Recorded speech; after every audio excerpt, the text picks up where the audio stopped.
Um dos maiores mistérios da cosmologia é a taxa com que o universo está se expandindo. Os cientistas calculam isso usando o modelo padrão da cosmologia, chamado de lambda matéria escura fria, lambda CDM. Este modelo é baseado em observações detalhadas da luz que sobrou do Big Bang, conhecida como radiação cósmica de fundo em micro-ondas, ou CMB. A expansão faz com que as galáxias se afastem umas das outras. Quanto mais longe elas estão de nós, mais rapidamente se movem.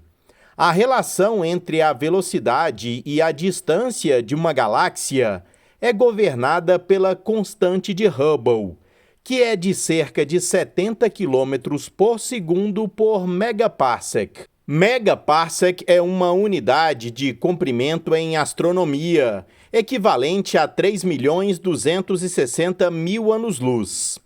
Isso significa que uma galáxia ganha cerca de 80.000 km por hora para cada milhão de anos-luz que está longe de nós.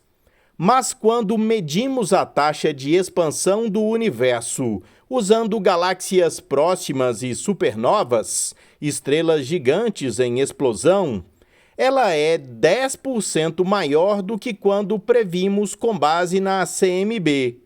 Essa diferença aparentemente inconciliável deu origem ao que os cientistas chamam de tensão de Hubble. Em um novo artigo publicado na Monthly Notices da Royal Astronomical Society, Imbranil Banik e colegas apresentaram uma explicação possível. Vivemos num vazio gigante no espaço, uma área com densidade abaixo da média. O cientista afirma que isso poderia inflar as medições locais através de saídas de matéria do vazio. Os fluxos surgiriam quando regiões mais densas ao redor de um vazio o separassem. Elas exerceriam uma atração gravitacional maior do que a matéria de menor densidade dentro do vazio. Neste cenário, precisaríamos, afirma o pesquisador, de estar perto do centro de um vazio com cerca de 1 bilhão de anos-luz de raio e com densidade cerca de 20% abaixo da média do universo como um todo. Portanto, não completamente vazio.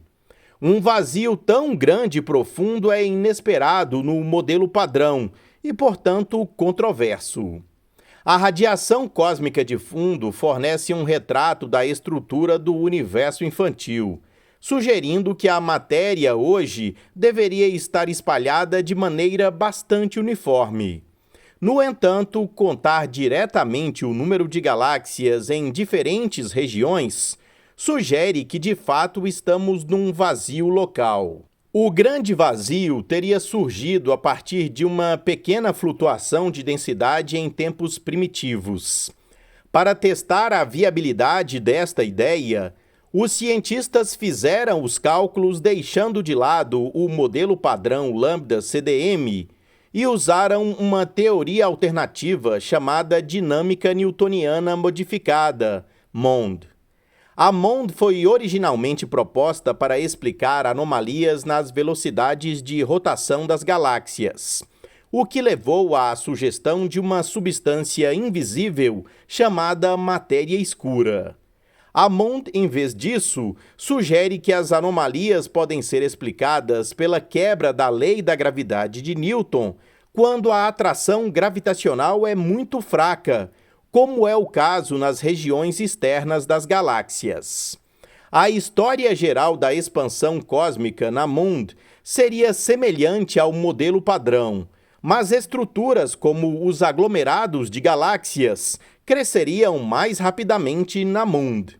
Os cientistas descobriram que isso permitiria que as medições locais da taxa de expansão hoje flutuassem dependendo da nossa localização.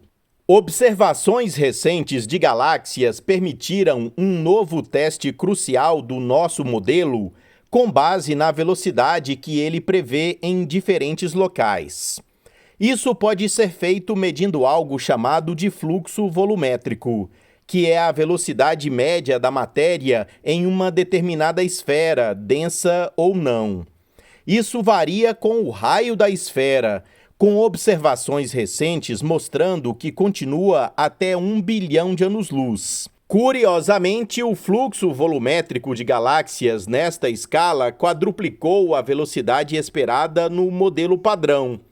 Também parece aumentar com o tamanho da região considerada, ao contrário do que o modelo padrão prevê. A probabilidade de isso ser consistente com o modelo padrão é inferior a 1 em 1 milhão. Mas os cientistas descobriram que isso produz uma correspondência muito boa com as observações deles. Isso indica que estamos bastante próximos do centro do vazio e que o vazio esteja muito vazio no seu centro, diz Indranil ao site The Conversation. Os nossos resultados surgem no momento em que as soluções populares para a tensão de Hubble estão em apuros. Alguns acreditam que só precisamos de medições mais precisas. Outros acham que isso pode ser resolvido assumindo que a alta taxa de expansão que medimos localmente é na verdade a correta. Mas isso requer um pequeno ajuste na história da expansão no universo primitivo para que o modelo de radiação cósmica ainda pareça correto. Infelizmente, existem problemas com esta abordagem. Se o universo se expandisse 10% mais rapidamente ao longo da grande maioria da história cósmica, também seria cerca de 10% mais jovem, contradizendo as idades das estrelas mais antigas. A existência de um vazio local profundo e extenso nas contagens de números de galáxias e os rápidos fluxos observados sugerem fortemente que a estrutura cresce mais rapidamente do que o esperado no modelo lambda-CDM, em escalas de dezenas a centenas de milhões de anos. Curiosamente, sabemos que o enorme aglomerado de galáxias El Gordo se formou muito cedo na história cósmica e tem massa e velocidade de colisão muito altas para ser compatível com o modelo padrão. Isto é mais uma prova de que a estrutura se forma muito lentamente neste modelo. Dado que a gravidade é a força dominante em escalas tão grandes, muito provavelmente precisaremos de alargar a teoria da gravidade de Einstein, a relatividade geral, mas apenas em escalas superiores a 1 bilhão de anos-luz. No entanto, não temos uma boa maneira de medir como a gravidade se comporta em escalas muito maiores. Não existem objetos tão grandes ligados gravitacionalmente. Podemos assumir que a relatividade geral permanece válida e compará-la com as observações. Mas é precisamente esta abordagem que leva às tensões muito graves enfrentadas atualmente pelo nosso melhor modelo de cosmologia. Acredita-se que Einstein tenha dito que não podemos resolver problemas com o mesmo pensamento que levou aos problemas em primeiro lugar. Mesmo que as mudanças necessárias não sejam drásticas, poderemos muito bem estar a testemunhar a primeira evidência confiável em mais de um século de que precisamos mudar a nossa teoria da gravidade, conclui o pesquisador.